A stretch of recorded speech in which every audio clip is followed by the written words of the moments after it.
Hello students and welcome to today's class, and this is the fourth video part of geography from class of 10th, and name of chapter is Lifeline of National Economy, and this is the seventh chapter of geography. तो इससे पहले जो तीन videos हैं उसके अंदर हमने काफ़ी कुछ देखा है, समझा है इस चैप्टर के बारे में स्टार्टिंग से। ठीक है, अगर वो तीन वीडियो आपने नहीं देखा तो उन तीनों वीडियो का लिंक आपको डिस्क्रिप्शन में मिल जाएगा, आप वहाँ से जाके देख सकते हो, या फिर आप यहाँ पे आई बॉल बटन पे क्लिक करोगे तो वहाँ पे आपको पूरी प्लेलिस्ट मिल जाएगी इस चैप्टर की।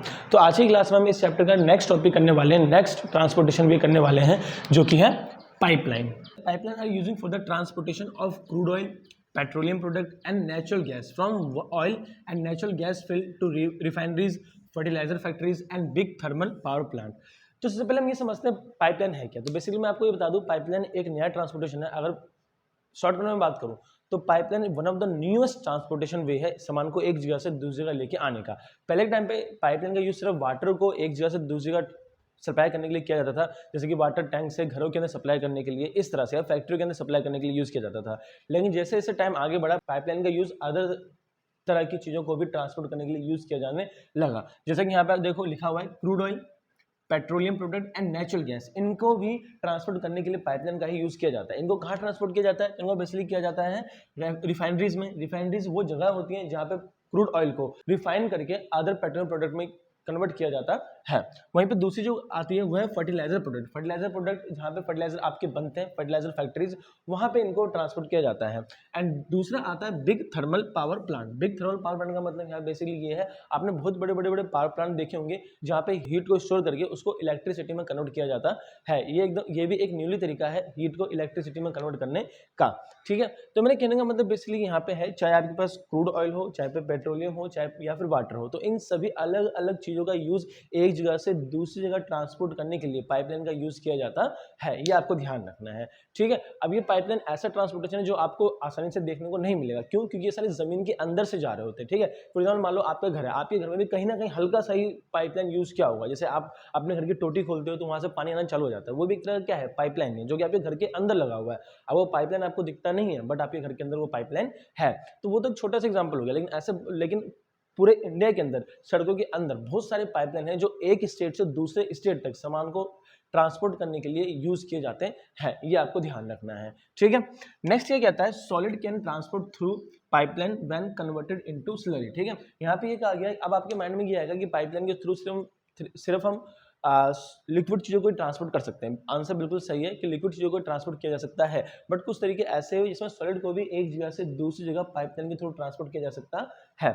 बट उसके लिए पहले हमें क्या करना पड़ता है, कुछ सॉलिड्स को स्लरी यानी कि लिक्विड के अंदर कन्वर्ट किया जाता है, उसको पीस के या उसके अंदर वाटर मिला के इस तरह से कुछ करके उन सॉलिड को पहले लिक्विड के अंदर कन्वर्ट किया जाता है, जिसको स्लरी कहा जाता है, स्लरी, और फिर उसे एक जगह से दूसरी जगह ट्रांसपोर्ट किया जाता है with the help of pipe line. ये आपको ध्यान रखना है।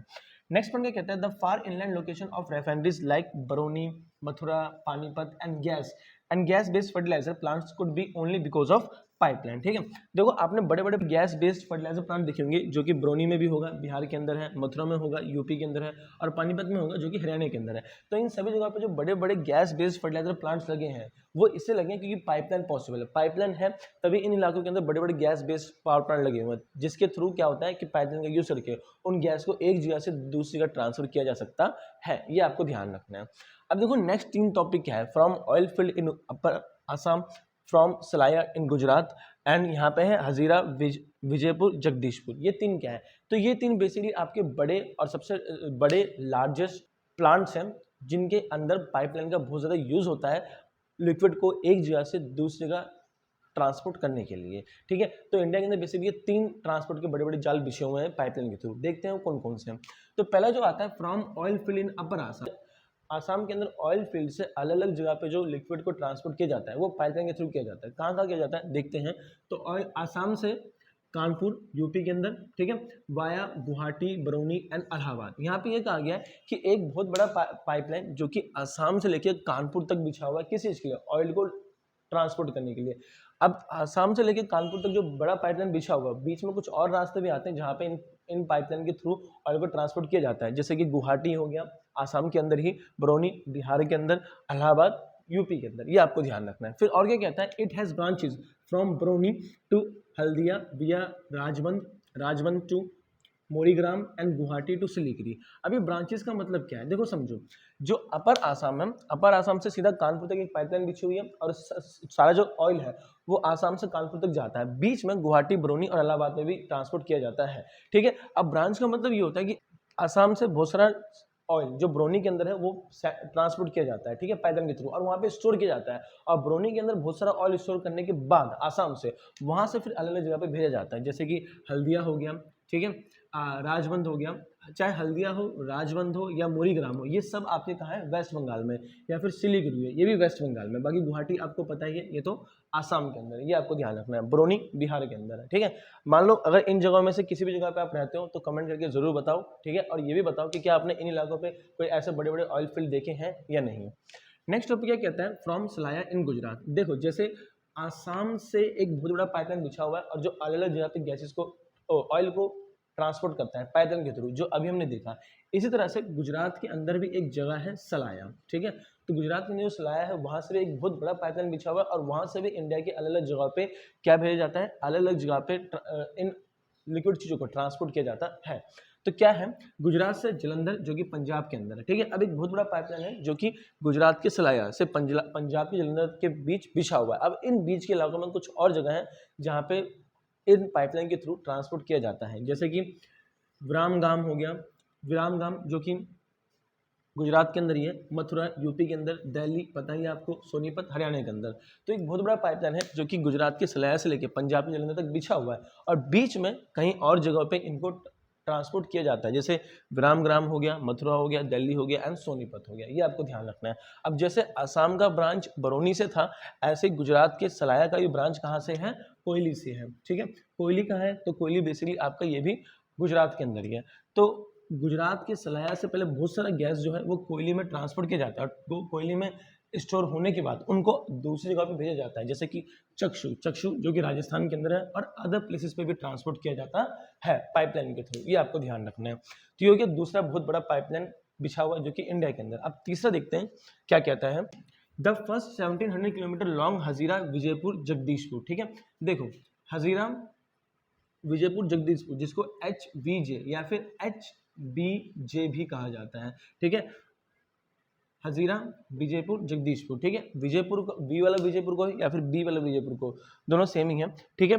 तो सबसे देखो अगर आप ध्यान दो तो ये जितने भी पाइपलाइन मैंने आपको बताया ये सारे कम शॉर्ट डिस्टेंस वाले पाइपलाइन, जैसे पहला था आसाम से लेके कानपुर, तो ये सिर्फ पास पास है, ठीक है।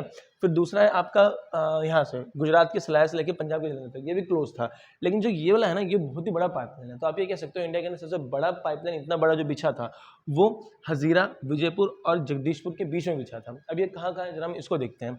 तो बेसिकली हजीरा जो कि गुजरात के अंदर है, विजयपुर जो कि मध्य प्रदेश के अंदर है, और जगदीशपुर जो कि बिहार के अंदर ही है, ठीक है। तो एक पाइपलाइन के थ्रू 3 अलग अलग स्टेट को जोड़ने की कोशिश की गई है और इस पाइपलाइन की जो लंबाई है वो 1700 किलोमीटर है और ये सारे पाइपलाइन आपके अंडरग्राउंड है, आपको पाइपलाइन ऊपर से नहीं दिखेंगे। तो जरा देखते हैं हम ये जो HVJ है ये और कौन कौन से दूसरे जगह को जोड़ता है। तो ये आपको बताया गया मुंबई को भी जोड़ता है, ठीक है, और भी बहुत सारे बेसिक फील्ड हैं जो उनको जोड़ता है, ये आपको ध्यान रखना है, ठीक है।